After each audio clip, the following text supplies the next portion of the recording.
beautiful people, welcome back to another province house rebuild update. It has been 4 days since I have talked to you guys and gave you another update of the province house. So we are here again in the countryside so that we can see what is the progress. So today I'm going to take you guys inside. There is a big progress inside, especially about the division. So come on, let's get in. By the way, today we do have two workers that are working in the house. So they are still trying to continue doing the layering of the hollow blocks. So this is our entrance, and here they are. If you guys can see, they are currently working on the second bedroom, which is the piling or the layering of the hollow blocks. So if you guys can see in the middle, that's where the door will be. So yeah, they've already worked on it. All right, now we're gonna go here in the house.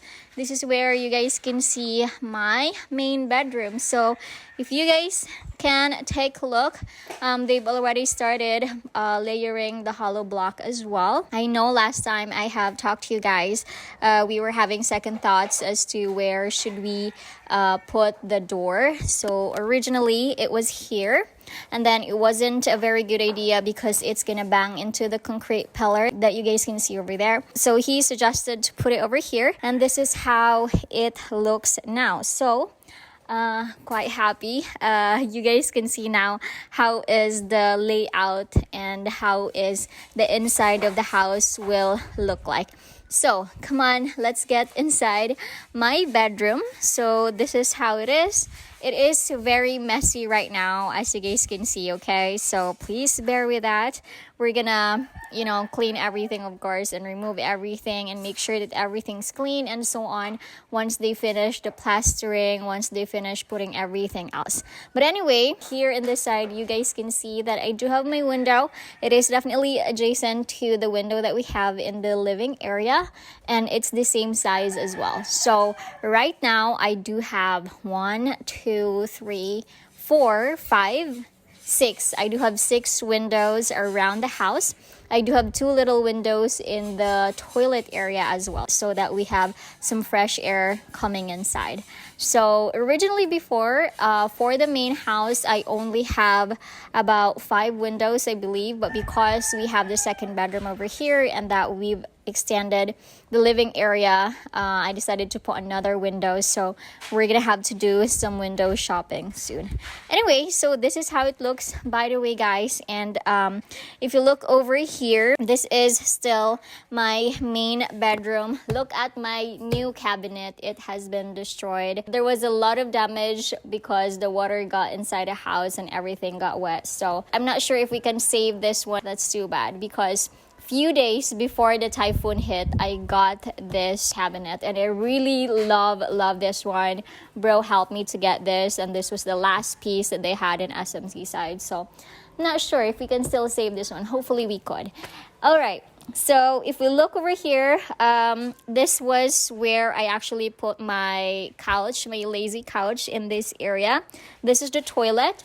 And as you guys can see, originally the toilet is actually half cement, half concrete, and half hardy flex before. So they didn't really destroy the half concrete of the toilet because it still can be used, and it's still strong enough. So what they did is they just continued the piling of the hollow block, and it goes all the way up in there. Actually, right now, looking at my bedroom, it looks really small, and I think that's because it's not organized, like all of this stuff are here and so on. But I know it's gonna look bigger once we put everything where they should be.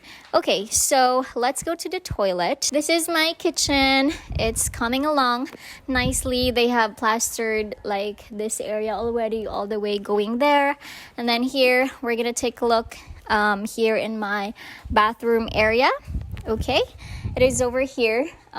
It's a bit messy, okay, but looks like we need to actually get another toilet bowl because I don't think we can use it anymore. It's totally destroyed. But I was really thinking to replace it because I wanted to have like a good quality one that can last forever.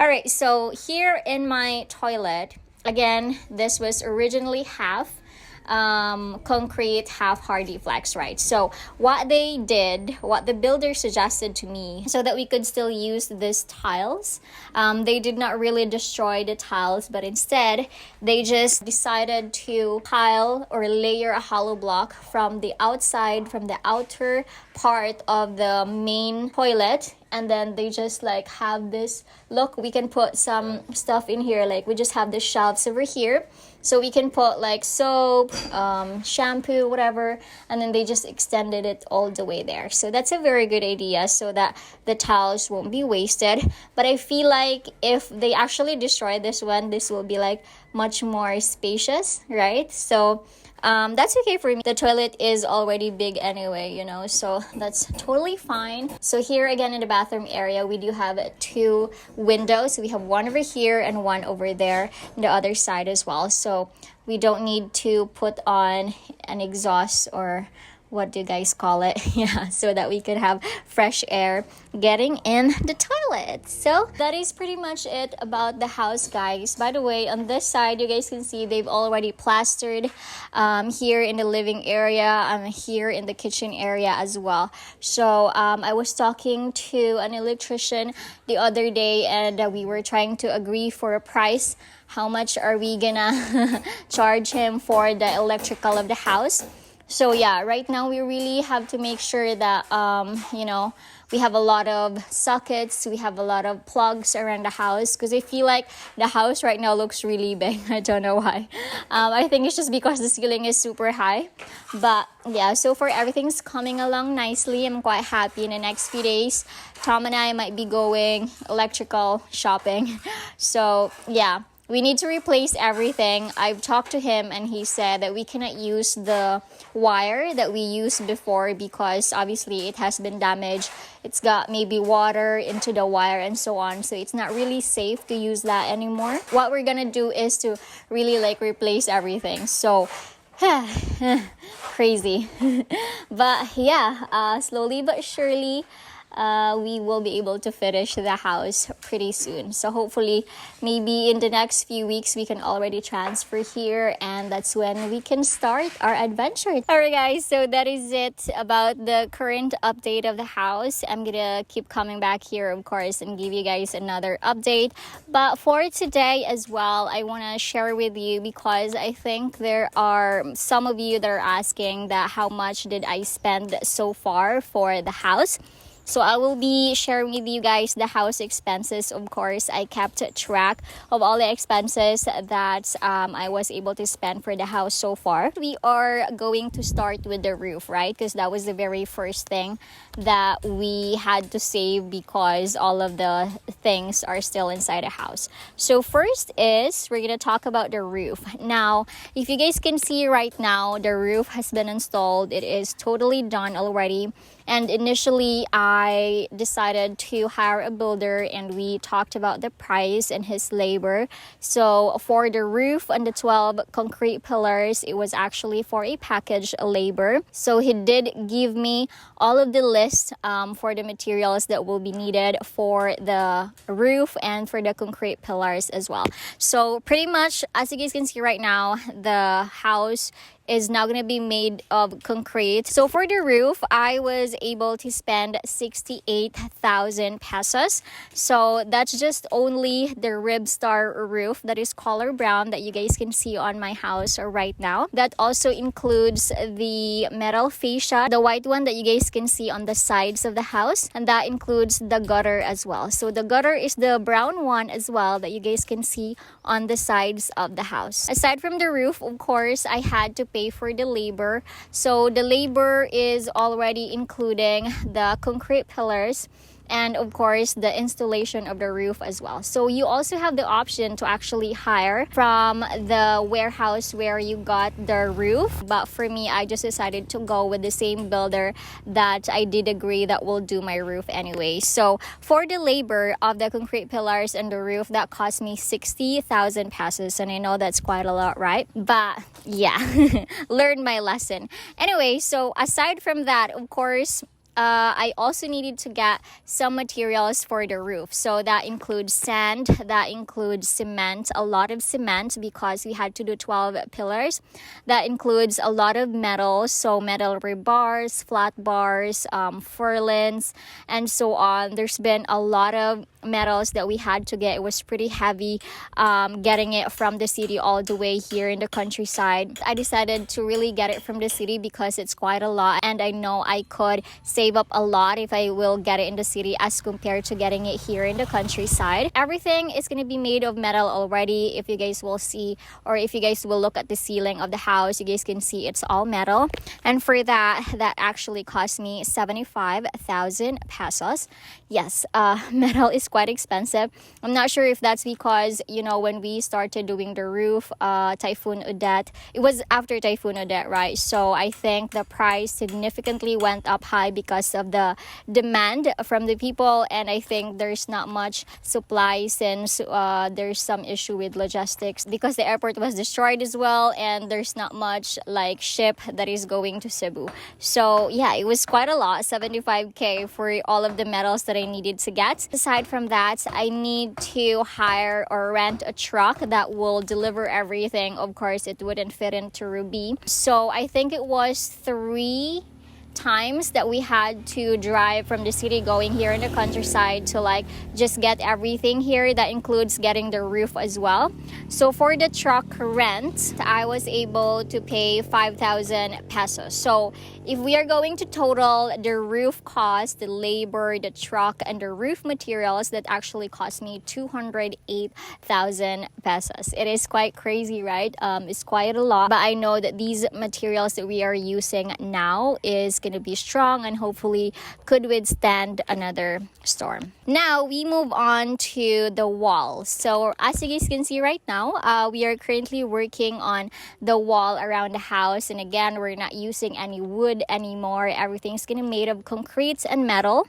So we're going to talk first about the hollow block. So again, I think I've shared that to you guys already, that I did not hire the same builder that did my roof and the concrete pillars anymore because we didn't agree. So right now, I do have a different set of builders this time. I know it's crazy, right? It's quite hard to give your trust to someone, but so far, the current builders that I have right now, they're doing good. So I'm quite happy with that. It's actually my mom and her partner and papa as well that are really helping me so much to, supervise the house and make sure that everything is good. First, we're going to talk about the hollow block. So it's actually this one that I have in my side. So this is the hollow block that we have here in the Philippines. I know it looks different than what you have in the West, but this is what it looks like here. For this one block actually costs 14 pesos. And so the builder said we needed to have 1,000 pieces, so that's going to be a total of 14,000 pesos. Next to hollow block, we also need to get cement, right? I think one sack of cement would cost around 200 pesos or 210 pesos, and then so far we've ordered 60 pieces or 60 sacks of cement, and that cost me 12,000 pesos. Now we're gonna talk about the sand. The sand is quite costly as well. So I think we ordered around 8 trucks of sand, and that cost me 13,600 pesos. Next, aside from the sand, we need to get metal rebar. So the metal rebar will be used actually to hold the cement, the sand, and the hollow block together. We ordered quite a lot of metal rebar. I really wish I was able to order it in the city because there is a really big price difference expense. But anyway, we ordered about 40 pieces so far, and that cost me 7,600 pesos. So all of these materials that I have mentioned with you guys are the ones that you guys can see right now that they were already able to use and put in the house. All of the hollow blocks, cement, sand, metal rebar, that actually cost me 47,200 pesos. But I'm not done yet, okay? Because as you guys can see earlier, they're still working on the division of the house. Also, what else? They also need to do the plastering as well. So the plastering is gonna cost a lot, especially for the cement. I know in the last few videos I have shared with you guys that Papa was actually doing the fine sand. So that is pretty good because if he wasn't doing it, then I will have to order fine sand. And fine sand costs a lot more than the normal sand. Yeah, once they finish everything, all the division of the house, that's when they proceed with the plastering of the house, and then we proceed with painting and so on. So yeah, we still have a long process along the way. So if I'm going to total everything so far for the house expenses, that includes roof, that basically includes everything that you guys can see there in the house right now, cost me 255,200 pesos. So the equivalent will be on the screen, of course. And yeah, that is pretty much it, guys. It cost me quite a lot, but I know that this is gonna be good because everything's gonna be strong and sturdy, and hopefully there will be no more typhoon that will hit Cebu, and that, you know, no more problems like this. So yeah, anyway, that is pretty much it, guys. I'm gonna update you with another house expenses, of course, once they finish everything and so on. Of course, we need to shop for another window, we need to shop for the door as well. So there's still a lot of things that I need to get, but slowly but surely we will get there. Anyway, that is pretty much it, guys, for today's video. I hope you guys enjoyed and are looking forward to finishing this simple province house. And I will see you guys on the next one. Don't forget to smile and be happy. Bye!